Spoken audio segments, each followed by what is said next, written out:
19 ఏళ్ల తర్వాత అండి తస్లీమా నస్రీన్ వెస్ట్ బెంగాల్లో అడుగుపెట్టింది. మనకు గుర్తుంది, ఆవిడ హైదరాబాద్ కూడా వచ్చారు. ప్రెస్ క్లబ్లో పెద్ద రగడైంది, తెలిసిందే. మజ్లిస్ ఎమ్మెల్యేలు మూకుమ్మడిగా ఆమె మీద దాడి చేయడానికి ఆ సమయంలో అక్కడే ఉన్న కవరేజ్ కోసం వెళ్ళినప్పుడు. సో ఆమె జర్నీని ఎలా చూడాలి తస్లీమా నస్రీన్? సో నిజంగా చెప్పాలంటే తస్లీమా నస్రీన్ అనే పేరు చాలామందికి ఈ జనరేషన్లో వాళ్ళకి తెలియదు. ఇప్పుడున్నటువంటి ఈ జెన్జీ ఉద్యమం జరుగుతున్న తర్వాత ఈ జెన్జీకి సంబంధించి వాళ్ళు ఏదైనా మాట్లాడవచ్చు, మేము ఫ్రీడమ్ ఆఫ్ ఎక్స్ప్రెషన్ అని అనుకుంటున్నారు. ప్రధాని నరేంద్ర మోదీని కూడా దూషించవచ్చు, ఎవరినైనా ఏమైనా అనొచ్చు, సీతమ్మ వారిని ఏమైనా అనొచ్చు, రాముడిని ఏమైనా అనొచ్చు. నా ప్రాథమిక హక్కు ఇది, నా భావ ప్రకటన స్వేచ్ఛ హక్కు అనేదాన్ని మేము ఇష్టం వచ్చినట్టు యూజ్ చేస్తామనే జెన్జీ ఉద్యమాల్ని మనం చూస్తున్న టైంలో అసలు యంగ్ ఏజ్లో ఒక తస్లీమా నస్రీన్ దశాబ్దాలుగా, నిజంగా చెప్పాలంటే 1980 నుంచి ఇప్పటివరకు అంటే ఆల్మోస్ట్ 40 years 40 సంవత్సరాలుగా ఆమె అడుగడుగునా ఇస్లామిక్ మతోన్మాదులకు సంబంధించినటువంటి అనేక దాడులను ఆమె ఎదుర్కొంటూ వచ్చారు, నిలబడ్డారు. So this same feminism concept మన దగ్గర వర్తిస్తుంటుంది కదా చాలా వరకు. ఫెమినిజం అనే మాటలు ఇప్పుడు మన దగ్గర ఉన్నటువంటి ఐద్వా కావచ్చు, లేకపోతే ఉమెన్ రైట్స్ ఆర్గనైజేషన్స్ కావచ్చు, వీళ్ళందరూ బాగా మాట్లాడుతుంటారు కదా. వీళ్ళందరికీ ఉమెన్ ఎంపవర్మెంట్ అంటే హిందూ దేవీ దేవతల్ని దూషించడము, హిందూ దేవీ దేవతల్ని తిట్టడం భావ ప్రకటన స్వేచ్ఛ కిందకి వస్తుంది. అదే ఇస్లాంకి సంబంధించి ఒక మాట మాట్లాడితే వాళ్ళపైన ఎటువంటి పరిస్థితి ఉంటుంది, వాళ్ళు ఏ పరిస్థితిని ఎదుర్కోవాల్సి వస్తుంది అనేది Taslima Nasreen is an example, live example. ఆమె 1990వ దశకంలో 80వ దశకంలో మీకు తెలుసు ఆమె డాక్యుమెంటరీ నావెల్ ఒకటి రాసింది, లజ్జా అనే పేరుతో ఒక నావెల్ రాసింది. ఆ లజ్జా అనే నావెల్ని బ్యాన్ చేశారు. అండ్ ఆమె రాసినందుకు ఆమె మీద విపరీతమైన ఫత్వాలు జారీ అయ్యాయి. బంగ్లాదేశ్లో పుట్టింది ఆవిడ, మమన్ సింగ్ డిస్ట్రిక్ట్లో పుట్టినటువంటి వ్యక్తి, బంగ్లాదేశ్లో ఉంది ఆమె. బంగ్లాదేశ్లో ఆమె రాసిన నావెల్కి వ్యతిరేకంగా అనేక ఉద్యమాలు, అనేక మంది ఆమెను ఫత్వాలు జారీ చేశారు, చంపుతామని చెప్పారు, బెదిరింపులు చేశారు. లాస్ట్కు బంగ్లాదేశ్ పౌరసత్వాన్ని రద్దు చేసింది. 1994లో అనుకుంటాను ఆమె అక్కడ నుంచి వేరే విదేశాలకు వెళ్ళి సెటిల్ అయిపోయింది, వేరే యూరోపియన్ దేశాలకు వెళ్ళి సెటిల్ అయిపోయింది. అక్కడ నుంచి మళ్ళీ భారతదేశానికి వచ్చింది. భారతదేశంలో 2004లో వెస్ట్ బెంగాల్లో ఆమె అడుగుపెట్టింది. ఆమె బెంగాలీ, ఆమెకు బెంగాలీ కల్చర్ అంటే చాలా ఇష్టం. ఆ బెంగాలీ భాషలో ఆమె రాసినటువంటి పుస్తకాలు చాలా సంచలనం అయ్యాయి. నిజానికి ఆమె ఇస్లాంలో ఆమె పుట్టింది కాబట్టి ఆమె సెక్యులర్. ఆమె నిజంగా చెప్పాలంటే ఆమె పుట్టింది, కానీ ఆమె ఎదుర్కొన్నటువంటి సంఘటనలు ఏంటి, ఆమె చిన్నప్పటి నుంచి కూడా ఆమె ఎదుర్కొన్నటువంటి సమస్యలు ఏంటి, రిలీజియన్ పరంగా ఆమె ఎటువంటి ఇబ్బందులను ఎదుర్కొంది, ఇవన్నింటినీ కలిపి ఆమె పుస్తకాలు రాస్తూ వచ్చింది. దానికి ఫత్వాలు జారీ చేస్తే ఇవన్నీ చేసి బయటకు వెళ్ళిపోయే దేశాల్లో ఉండి మళ్ళీ తర్వాత వెస్ట్ బెంగాల్కి వచ్చి ఉండి 2004 వచ్చింది వెస్ట్ బెంగాల్కి. అప్పుడు కమ్యూనిస్టు ప్రభుత్వం. వీళ్ళు కమ్యూనిస్టులు అంత విచిత్రంగా ఉంటుందనంటే వీళ్ళ వ్యవహార శైలి. నిజంగా కమ్యూనిస్టు ప్రభుత్వాలకి అసలు మతమే అక్కర్లేదు, మతానికి సంబంధించిన విషయం మేము పట్టించుకోమంటారు, రైట్? సో హిందూ దేవీ దేవతల్ని తిడితే అది గొప్ప సెక్యులర్ అనమాట వాడు. అదే ఇస్లామిక్ సంబంధించినటువంటి ఒక మాట మాట్లాడితే నో, ఇది సెక్యులరిజంకి విఘాతం, ఇది మీరు ఒకరి మతాన్ని ఎలా మీరు విభేదిస్తారు, మత విశ్వాసాలను ఎలా మీరు కాదంటారు, ఇది కమ్యూనిస్టుల సిద్ధాంతం. మీరు చూడండి, ఎనీ కమ్యూనిస్ట్ నాయకుడు హిందూ దేవతల గురించే మాట్లాడతారు. ఇప్పుడు ద్రౌపదిని గురించి రాస్తారు, మహాభారతాన్ని విమర్శిస్తారు, లేదంటే రామాయణం గురించి ఇష్టం వచ్చినట్టు మాట్లాడతారు, రాముణ్ణి దూషిస్తారు. ఓకే, హిందూ దేవీ దేవతల్ని పదే దూషిస్తూ వస్తుంటారు.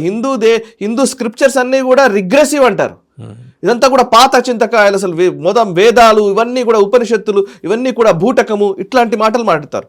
అయితే ఇస్లామిక్ గురించి మాత్రం ఒక మాట మాట్లాడద్దు. ఒక మాట మాట్లాడామనుకోండి సెక్యులరిజానికి విఘాతం. ఇది ఒక ఐరనీ ఈ దేశంలో. సో కమ్యూనిస్టు ప్రభుత్వమే ఉన్నప్పుడు 2004లో జరిగింది. 2007కు వచ్చేసరికి ఆమె మీరన్న ఈ మన 2007లోనే జరిగింది. రాజశేఖర రెడ్డి గారు ముఖ్యమంత్రిగా ఉన్నారు ఆ టైంలో. ప్రెస్ క్లబ్ లో వస్తే మీరే చెప్పండి, ఇంకా మీరు రిపోర్ట్ చేసి. ఐ వాజ్ విట్నెస్ అండి, నేను ఐ విట్నెస్. మాట్లాడబోతుంటే మజ్లిస్ ఎమ్మెల్యేలు దూకుడుగా వచ్చి ఆమె మీద దాడి చేశారు. పోలీస్ ప్రొటెక్షన్ తోటి షీ వాజ్ వెంట్ అవుట్ అండి. అక్కడి నుంచి తీసుకెళ్ళిపోయారు ఆమెని. అది ప్రత్యక్షంగా చూశాను. అంటే చాలా భయానక వాతావరణం. ఆ రోజు ఆమెకు ప్రొటెక్షన్ లేకపోతే చంపేసేవాళ్ళు. అలాంటిది ఆల్మోస్ట్ అలాగే వచ్చారు వాళ్ళు. వచ్చింది మనకి ఈ తెలుగు సినిమాల్లో సుమోలో వేసుకుని వస్తారు చూడండి, ఆ టైప్లో వచ్చారు వాళ్ళు. వచ్చారు, కర్రలు చేతిలో రకరకాల వెపన్స్ తోటి వచ్చారు వాళ్ళ అనుచరగణం. But somehow she was rescued. ఆ రోజు లేకపోతే మరి తస్లీమా నస్రీన్కి ఏ రకమైన ప్రమాదం జరిగి ఉండేది మనం చెప్పలేం, ఊహించలేం కూడా. అప్పుడు అదే కమ్యూనిస్టుల ప్రభుత్వం బెంగాల్లో ఉండింది. కమ్యూనిస్టులు 2007లో ఆమెని బెంగాల్ నుంచి పంపించేశారు. ఆమె వచ్చి ఇక్కడ హైదరాబాద్కి ఏదో ప్రెస్ క్లబ్లో ఈ ఆమె పుస్తకం గురించి సమీక్ష కోసమే వచ్చింది. వచ్చారు ఆవిడ. అప్పుడు ఎంఐఎం వాళ్ళు దాడి చేశారు. అక్కడ నుంచి మళ్ళీ 2007లో మళ్ళీ ఆమె వెళ్ళిపోయింది. స్వీడన్లో అక్కడ ఇక్కడ తలదాచుకుంటూ ఉంది. 19 సంవత్సరాల తర్వాత ఇప్పుడు వెస్ట్ బెంగాల్లో మళ్ళీ కోల్కతాలో అడుగుపెట్టింది ఆమె. కోల్కతాలో సుబేందు అధికారి ముఖ్య అతిథిగా వచ్చినటువంటి ఒక సమావేశానికి తస్లిమా నస్రీన్ చేరుకున్నారు. అంటే ఇన్ని సంవత్సరాల నుంచి ఆమె 1980లో రాసింది లజ్జ, ఈ రోజుకి 40 సంవత్సరాలు. 40 సంవత్సరాల్లో బంగ్లాదేశ్ నుంచి భారత్కి వచ్చింది, కోల్కతా నుంచి తరిమివేయబడింది, అటు స్వీడన్ వేరే వేరే దేశాల్లో తిరిగి ట్రావెల్డ్ ఇన్ ట్రబుల్డ్ వాటర్స్ అండి. ట్రబుల్డ్ అసలు ఎంత ట్రబుల్ అండి, అది మామూలు ట్రబుల్ వాట్స్ కాదు అది నిజంగా చెప్పాలంటే. అంత బట్ ఆమె కన్విక్షన్ ని నిజంగా మనం అప్రిషియేట్ చేయాలి. నిలబడ్డారు, కన్విక్షన్ ఉందో తోటి ఆవిడ నిలబడ్డారు. అన్ని టఫ్ టైమ్స్ ని ఫేస్ చేశారు, రఫ్ వెదర్ ని ఫేస్ చేశారు, ఇక్కడ దాకా వచ్చారు. మరి వీళ్ళు ఏం మాడతారు బెంగాల్లో ఉన్న కమ్యూనిస్టులు? లేకపోతే ఇంకా అంతా అయిపోయింది అనుకున్న తర్వాత అక్కడ అరకొర మిగిలిన కమ్యూనిస్టు నేతలు ఏం మాట్లాడతారు ఇప్పుడు ఈ విషయంలో? లేకపోతే సెక్యులరిస్టులు అని చెప్పుకునే వాళ్ళు ఏం మాట్లాడతారు? రాహుల్ గాంధీలు ఏం మాట్లాడతారు? ఇప్పుడు వీళ్ళెవరూ మాట్లాడరు అసలు. వాళ్ళకి ఎందుకంటే వాళ్ళకి ఓటు బ్యాంక్ మాత్రమే కావాలి, నిజమైన సెక్యులరిజం కాదండి. ఇక్కడ భారతదేశంలో సెక్యులరిజం అంటే అర్థం ఏంటంటే Muslim appeasement. It is just an appeasement. That is called secularism in India. నిజమైన సెక్యులరిజం ఈజ్ డిఫరెంట్. సెక్యులరిజం అనే మాటని వాడుకొని ఇది ఈవెన్ ముస్లిం సమాజాన్ని కూడా వీళ్ళు తప్పుదోవ పట్టిస్తారు. లిటరల్లీ మాట్లాడితే నిజంగా ముస్లిం సమాజాన్ని కూడా తప్పుదోవ పట్టిస్తారు. నిజంగానే ఇప్పుడు ఆమె రాసింది తప్పు అనుకోండి, ఆమె రాసింది తప్పు అయితే మన దగ్గర రామాయణ విషవృక్షం కూడా తప్పే. ఇప్పుడు మరి రంగనాయకమ్మని కూడా మరి అదే విధంగా ట్రీట్ చేస్తే మీరు ఊరుకుంటారా? ఇప్పుడు తస్లిమా నస్రీన్ ఏ విధంగా అయితే ట్రీట్ చేశారో అలాగే రంగనాయకమ్మని ట్రీట్ చేస్తే ఊరుకుంటారా? ఊరుకోరు కదా. రంగనాయకమ్మకి విపరీతమైన గౌరవం ఇచ్చిందా లేదా ఈ పర్టికులర్ తెలుగు రాష్ట్రాల్లోని మీడియా ఉన్నటువంటి వాళ్ళు అందరూ కూడా? బట్ తస్లిమా నస్రీన్కి ఎందుకు వర్తించదు అది? మీరు అక్కడ దాకా మనం అలా లెక్కేస్తే ఈవెన్ మనం గుడిపాటి వెంకటాచలం రాసిన రచనలు కూడా నేను చలం అంటే నాకు చాలా ఇష్టం, నేను చాలా చదివాను పుస్తకాలు అయినది. మరి చలం ఎంతగా విమర్శించారు? కనీస విమర్శని ఓర్చుకోలేనటువంటి ఒక మతాన్ని మనం ఎందుకు ఎంకరేజ్ చేయాలి సార్? ఇప్పుడు ఎంఎఫ్ హుస్సేన్ అబ్యూస్ చేశాడు కదా సరస్వతి దేవిని. అని నగ్న చిత్రం గీసి వదిలినప్పుడు ఏమైపోయారండి వీళ్ళందరూ? కరెక్ట్.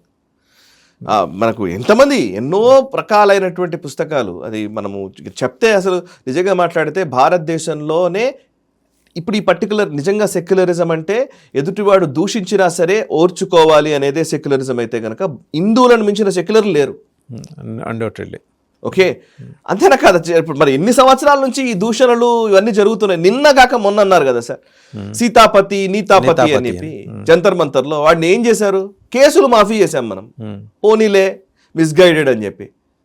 మావోయిస్టులు ఈ దేశంలో ఎంతమందిని అసలు విపరీతంగా తప్పుదోవ పట్టించారు? ఎంతమంది? ఒక లెక్క కాదు ఇక్కడ. బట్ అయినా అంటే నేను తస్లిమా నస్రీన్ గురించి ఎందుకు ఈ తరం తెలుసుకోవాలి అని అంటే కనుక దిస్ ఈజ్ హౌ ఒక్కొక్కసారి కొంతమంది నిజంగా ఫ్రీడమ్ ఆఫ్ ఎక్స్ప్రెషన్ని గురించి మాట్లాడితే అది కొంతమందికి వర్తిస్తుంది, ఇంకొందరికి వర్తించదు. ఈ హిపోక్రసీని మనం ఎక్స్పోజ్ చేయడం కోసమే నేను ఈ టాపిక్ గురించి మాట్లాడాలి. రైట్.